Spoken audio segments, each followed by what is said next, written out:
by our general evaluator, can call advanced communicator silver and communicator silver. Yes.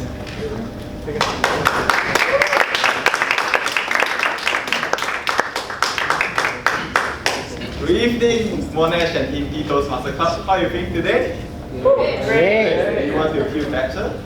Yeah. Now, complete this phrase for me. What doesn't kill you makes you Stronger. Yes, now's the time. We're not supposed to kill you actually. We're actually trying to lift you up. We train Toastmaster program, we have evaluators. Now mind you that Toastmaster is not a course, it's not something that you can learn from TVs, reading books, or videos. It's something that you can learn by, I believe we learn by doing it.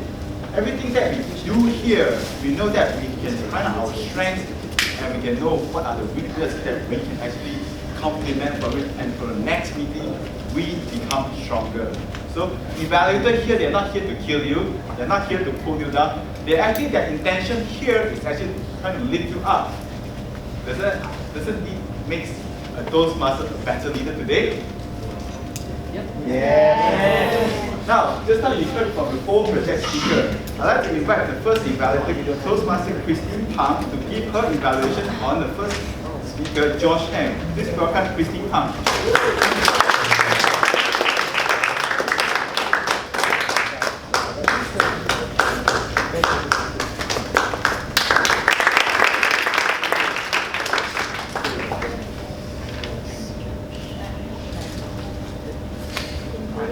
Big congratulations to Josh for stepping out from his comfort zone and taking the first step to do his number one. Applause again.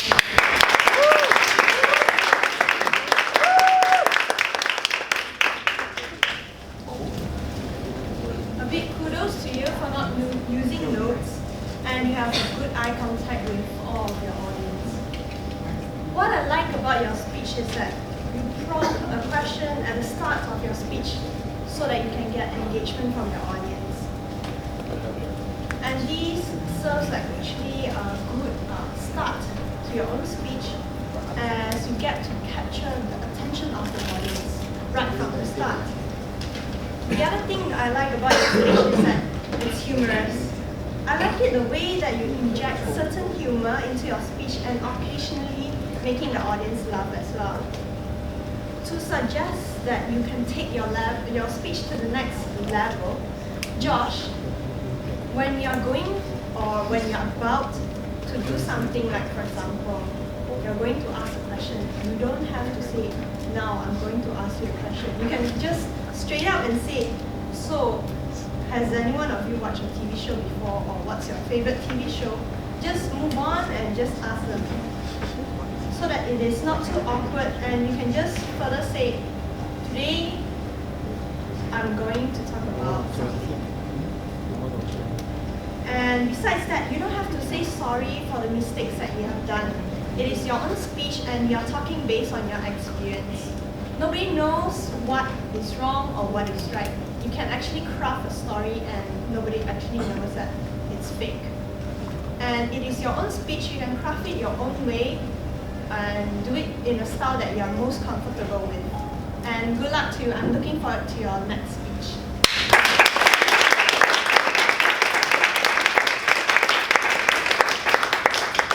Thank you, Toastmaster Christine Pang, for evaluation. Josh, well, I can see that you're a very interesting humorous speaker, like what Christine says, so do take part in the humorous contest. You can do it. Your conclusion was so good, it tied up back to the title. You state that all adults have their little children inside there. Then you go back to the poem. Actually, you should stop there because that is like the purpose of the speech. So everything that you do, try and tie up back to the title, that little child inside you. So Josh, I did find that you have a little humor inside you. Try to use up a lot of this humor inside and try to utilize it. Good job, Josh.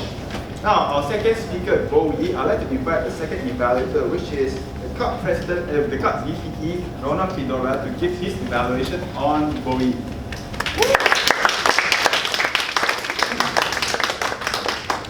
Thank you, Chair Evaluator. Toastmaster Boy.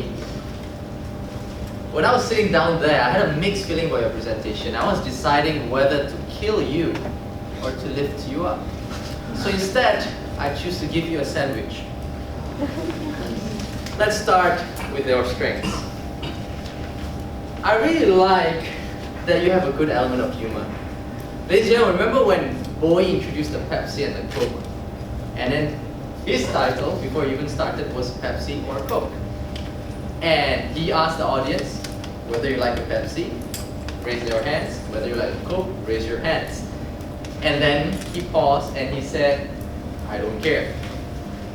So why was that funny? What Toastmaster Boy did right was that he broke an expectation. The thing about humor is that all it takes was to build up an expectation in front, in the audience mind, and afterwards break that expectation. And you did that really well. And that breaking of expectation, because your line came unexpected, it became a funny line. And another humor that you played out with, which I felt was your best line, was choosing between a girl you love or choosing a girl that loves you. And you relate that to your education system. And I felt that was your most brilliant line. It's not as good as a lame pickup line that Ali does, but I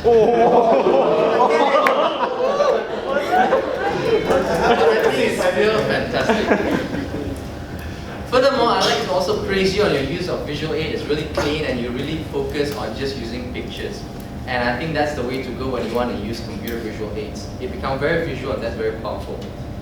Now let's look back into your middle part of your sandwich. Your room for improvement. Toastmaster Boy, I really feel that listening to your speech was like a ball. It was nice to look at. It had many angles, but I felt it didn't have a point. I really feel that you just came up here to inform, but the essence of what your message is didn't really came forward throughout your speech. I felt that you should have made your case in terms of decision making and then have a stand instead of just informing it as a status quo or as an information basis. I felt like you should make a stand somewhere down in your speech. And I felt like you lacked focus and coherence throughout your speech. You were giving so many images, so many pictures here and there, from gaming to marriage to girlfriend, and suddenly I'm just lost. I just felt that if you would have focused a little bit more on something that we cared about, perhaps on your education system, and then bringing out that joke of yours and then elaborating a little bit more on that, that would have been more impactful. So narrowing your content down and cutting down the words, adding a little more pacing and pausing to allow us to some time to think would have made your speech a lot more effective. Now in terms of the choice of visual aid, again I'm running out of time, gosh. In terms of the choice of visual aid, I really feel the Pepsi and the Coke didn't really make sense to me, because if I were to eliminate the Pepsi and the Coke away from your presentation, it wouldn't have made much of a difference. It felt as if it was more of an accessory rather than a necessity. So if you would have instead maybe bring two pictures of girls and then said, one love me, but the other one I love, that would have been a little bit more impactful and remembered in the context of your speech. And if you bring out the content a little bit more, the one that people relates to, and focus on making a stand rather than just informing, I think your speech would have made a lot more point. Back to you, general evaluation.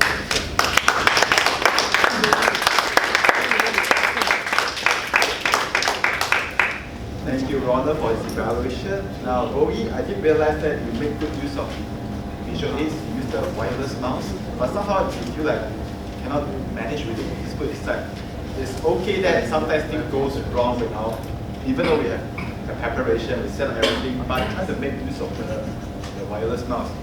Secondly, the Coke and the Pepsi is a very good way to create like a picture of your speech. What Ronald said, you need a very specific purpose over here. You cannot go in all around.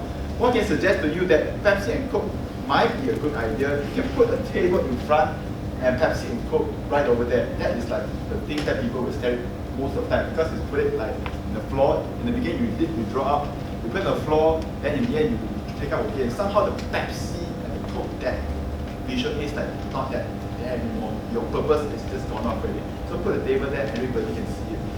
Hello, a very good, well done for dealing with this visual aids. You take Ronald's evaluation and take you up to a further level. Now, moving on is the CC number 10, inspire your audience. For the speaker, Brian Ng, I'd like to invite the evaluator from SEMA Master Club, competent communicator, competent leader, Desmond, to give his evaluation.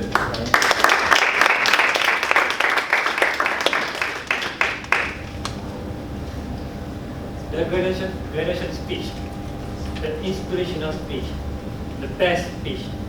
Ladies and gentlemen, it is my pleasure to evaluate Brian for his 10th speech. He started the story, he told us the inspirational speech by telling his story from the introvert kids, step up, give the best shot, and now he gave his best speech here. Ladies and gentlemen, the 10th speech encapsulates everything from the first speech until the 10th speech. And Brian has used up all the previous projects to do it in his 10th speech. You can see, obviously, very obvious, his body language, very good. Cover the stage, he even nailed down this side, also this side. His voice control, his voice quality is also very good.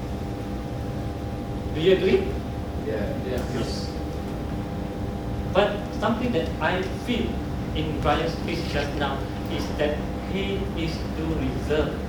I don't see that he is himself when he's giving his speech number 10. I see himself when he was giving his demo topic session just now. So I will see that if he can do that in his 10th speech, it will be better. He needs to throw his voice out to everybody to listen. Oh, now I see Zahara.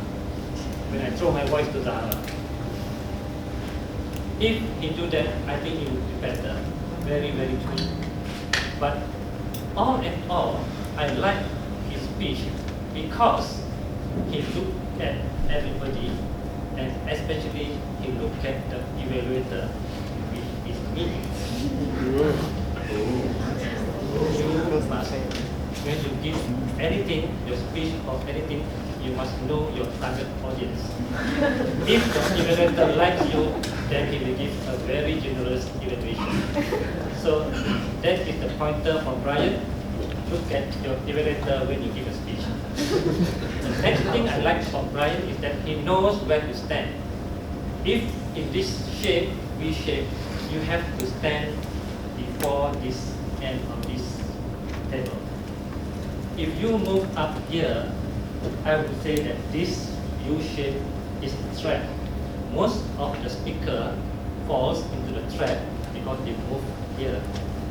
They want to be closer to the audience, but they actually miss out the audience in this side. With a good speech from Brian and he know where to stand and all this, I feel Brian deserves this CC. Congratulations to Brian from the computer.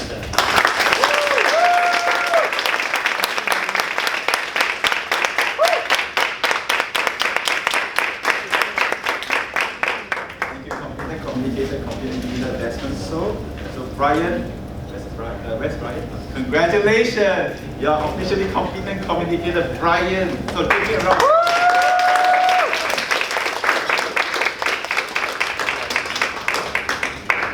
Now, after competent communication, from CC1 to CC10, you are called as competent communicator. Your journey don't end there. There's still like 30 more speeches to go. And today we have our club president from Monash. She's doing advanced manual. Now, advanced manual is much more interesting, much more applicable in life.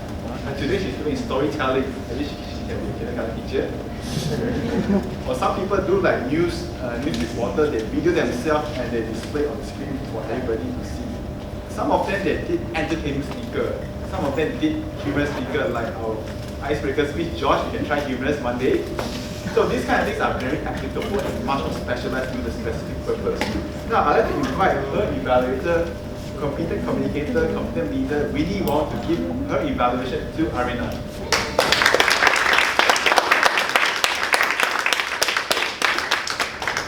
Give me a minute. Hold on, timer. No, you don't get 1 minute. Actually, as an audience, I got Doesn't matter lah. life of a Toastmaster, right? Yeah. Okay, 1, 2, 3, go. Alright. Were the audience entertained by her speech? Yes. There you go. Check box. I actually thought when you said Tabby Cat, I couldn't hear it properly. So I actually thought it was Aristocat, like you know the one, the Disney movie. I'm just like, Arina, what's your title again? So I actually thought that this story would be very much similar to Alice in Wonderland, because the humor that you injected and the selection of words that you chose were really easy to understand. And that was really crucial when you're telling a story. The tempo was good, and that you engaged the audience using Ali's puns. And you actually relate it back to the 21st century. That means the take-home message that you had, well, it reminds me a lot of like Aesop's fable, if you guys know what is Aesop's fable. So the message that she tied in was something that all of us could bring home. And that, where was this? All right. You made the audience laugh as well. Like that was the most important thing. Then you realize that, hey, there are people actually listening to my story. All right, like all good, and this is going to be a little harsh, but you're doing your advanced manual. So in your CC manual, you have 4, 5, and 6 speeches, 4, 5, and 6, which was how you say it, your body speaks, and vocal variety. These are the 3 speeches that you really need to improve. Number 1, how you say it is that I felt that you could use more descriptive words and words that could paint more image. The Tabby Cat, what color was it? The princess, how did she look like? The horse, how magnificent it was. Was it like white horse, black horse? It's something that something that the audience could relate as well as me. And number 5 is how your body speaks. That means in here I wrote how to anchor one character on one stage. So that means 3 men here, old man here, Tabby Cat here. Not because halfway through I was just like, okay, now Hans is here, or Hans is here, Tabby Cat is here, or like, you know, that it got me a little confused on your stage movement. And number 6 would be vocal variety. I felt that you could use more pauses to enhance your message, and that your intonation of different characters. That means when the old man is angry, why you do this? You know, anger. Or when the Tabby Cat is talking in that really cute voice, you know, just act it out. The stage is yours. So do facial expression as well to convey the message over that this is an angry character, this is a nice character, this is a slow speaking character, so on and so forth. Now my time is running out. Yeah, that's all from me. Back to you, General Evaluator.